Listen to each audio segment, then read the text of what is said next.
Now, moving on to our in-store technology segment with a category that enriches our perception of the world and enhances our shopping experience. Through augmented reality and virtual reality, retailers and brands can create a 3D view of their merchandise and in-store design, enabling shoppers to visualize products in the physical environment. Gabi Chertok from The Builder stays on as our moderator for a mixed reality panel, and we welcome Noam Levavi, co-founder and CEO of Beyond, and Einat Israeli from Shilav.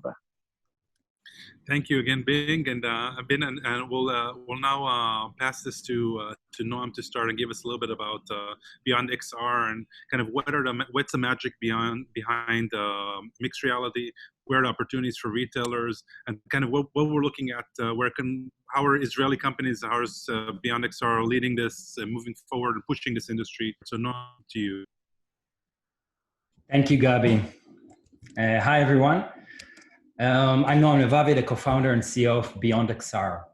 And we talk about mixed reality, and terms might be confusing, so let me just clarify the terms first.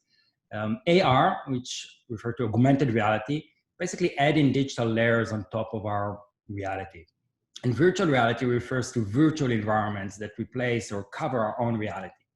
When you talk about mixed reality, it combines the elements of both AR and VR, fusing real and virtual worlds to produce new immersive environment where the physical and digital objects can coexist and interact in real time. In the last 4 or 5 years, we see leading companies like Apple, Amazon, Google, Microsoft, and Facebook in a race to own their next computing platform, the mixed reality computing platform. Many experts believe that in a few years, this new platform will replace the computers and mobile devices we all use today. Israel is also known for its computer vision and AI excellence. And there are a number of leading startups and technology in this space. Some of them talk here today. Also, Microsoft, Apple, Intel, and other leading companies established R&D facilities here in Israel and also working on this new mixed reality development. This technology will emerge into many, many industries. And we already see some really useful use cases that major brands and retailers start to adopt.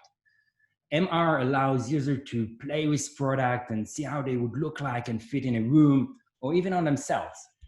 Seeing products on a 2D photo is very limited. When using AR, you can actually see products in the real size and real colors. You can walk around them and examine them from all sides like you do in the real world. Also, computer simulation has been progressed dramatically and accelerated pace in the past few years. And today, we have the power to simulate stores or showrooms or anything you can dream of as a highly photorealistic environment, like you see in Hollywood or in the latest games. We all consume our content from just regular 2D displays. The adoption for AR and VR headsets will take a few more years.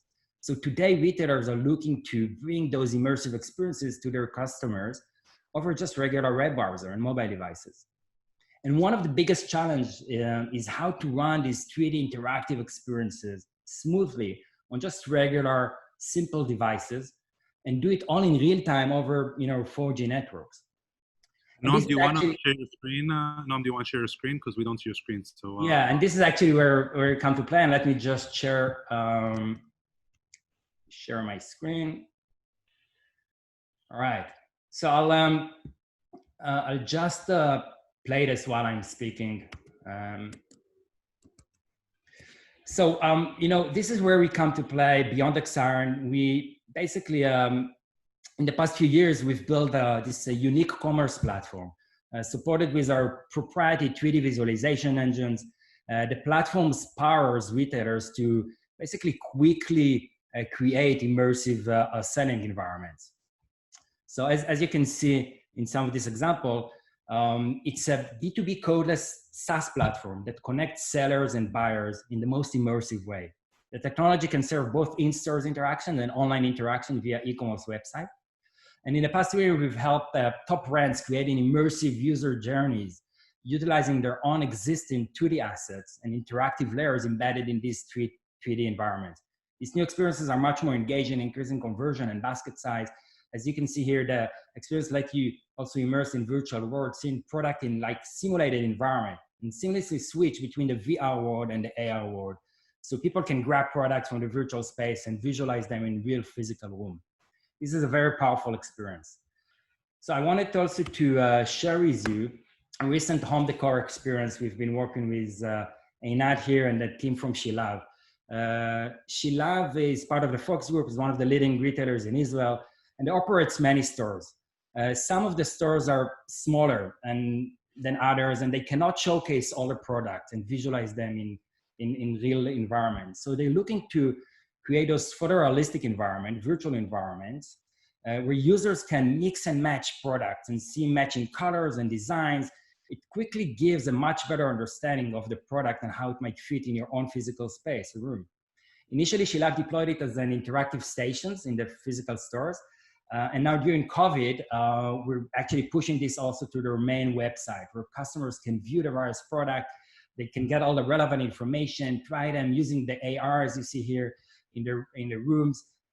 So user can select their favorite product, adding them to the basket, and eventually complete a purchase directly from the experience. There were so many other things, but I'll stop here to answer some questions.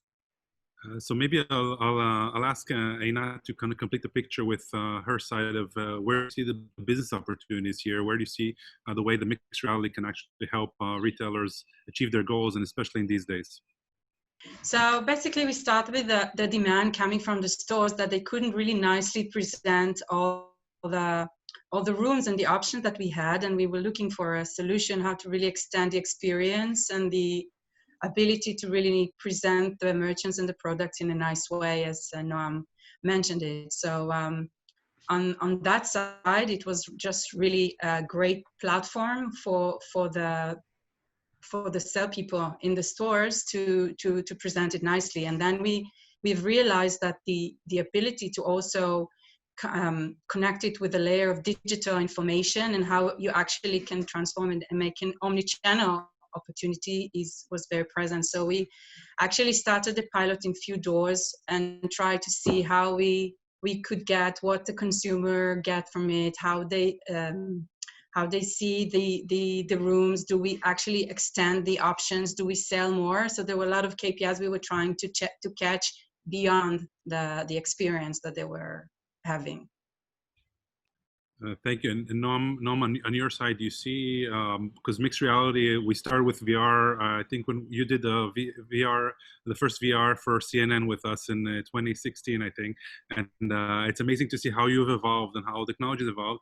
It's really interesting for me to understand, if you can help explain to our audience, how does this improve to KPIs, and how is this becoming more and more from a cool technology, something that people are using? Are you seeing any numbers that you can share about real results?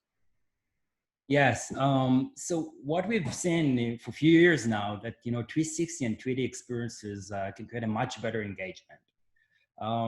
But engagement is only one KPI. We want to improve not just the engagement, but eventually conversion, and see how people are purchasing more. I think it's more interesting to hear what some of the big players are saying about it. If you look at House, for example, they say that the people who engage with their AR tool were 11 times more likely to purchase, which is amazing to hear from such a big player in the market. L'Oreal, they acquired a couple of AR companies, and they say that the conversion increased 3-fold when users are using their AR tools. Others like IKEA and Wayfair also shared, they see significant increase in both engagement and basket size. So these immersive experiences are definitely the way to increase sales and build loyalty with your customers. And we're probably going to see this trend switching from this regular 2D feed that we all use today. It hasn't been changed for the last 10, 15 years.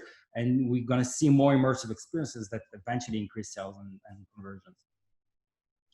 And Einat, anything on your side that you'd like to add? Yeah, I think again, as a retailer, from the side of a retailer, adding innovation to what we do is part of all leading retailers. So from one side, we want to add excitement, and on the other side, if it's something that really adds benefits to the consumer and to his way to make choices, this is the ideal situation. Of course, it's very difficult or sometimes challenging to add innovation to the what we do, but that was the opportunity here with the work with Beyond, to really find a way how to add a layer of excitement to something that really adds value.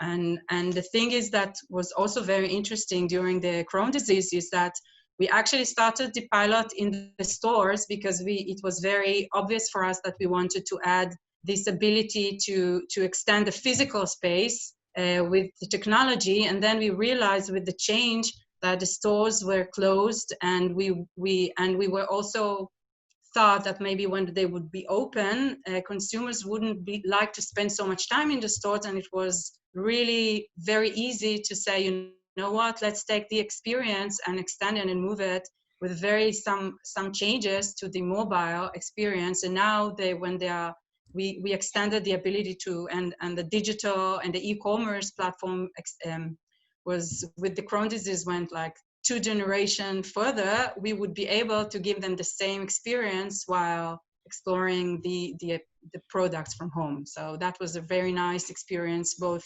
we had with Beyond the last 2 months during the Crohn's disease crisis. And since we have people from all around the world, from Singapore, I just got someone texting me from Singapore who's listening to us also. I would like to ask you to help us imagine what's the future. So maybe each one a minute, give us, how do you see the future of engaging customers in your stores online? How do you see the future of people purchasing and shopping kind of in your dreams? Take us already, this is the future for some of us, but take us even further into the future. So Noam, would you like to start? Yeah, so I talk about maybe more the generic things. So we definitely see, the way that we consume today content, it's all regular like 2D feeds. And this has been, if you look at Amazon like 10 years ago, it's pretty much looked the same. We're looking to the future, this new computing platform. Eventually in 10 years, we're all gonna use different type of headsets, AR glasses. We're probably going to see Apple in the following year coming with their glasses, and Facebook. And this is going to change the way consumers, basically buy products and interact with each other. And we're going to see retailers and brands starting to adopt this technology. And eventually I would be able to, be in my living room, go to a specific store. It can be a fashion or home decor store, and everything will be personalized to me, and I'll be to walk there and grab things and look at them in a much more immersive way. And this is where I see the future goes. It will take a few more years, and for now we do it over the browser, which takes to a next level of what we currently do. From my side, it's more about consumer behavior and all the changes, how consumers are going to behave differently, shopping in stores and shopping online, and how we do use innovation and technology in really looking in the way to increase the way the interaction with them and make an omnichannel and a seamless experience. So you really have a full consumer journey, where they buy, why they buy it, and then this is a way to really make a smooth journey and a useful one. So I think that's where we are going in. I think we are going through a very interesting time of major changes, and it would be very interesting to see how the brick and mortar stores versus the e-commerce would be affected from the changes in the world right now. Okay. Thank you, Anna. Thank you, Noam. Thank you, Riv. I'll turn it back to Ben for taking the session back. And I saw there were a lot of questions, so please feel free to reach out to us on LinkedIn, and I'm sure everyone will be happy to answer questions. Enjoy the rest of the session. Absolutely. Thank you so much, Gabi Chartak, for moderating the panel, and of course to Noam Levavi from Beyond, and Einat Israeli from Sheila for giving us more background on recent developments.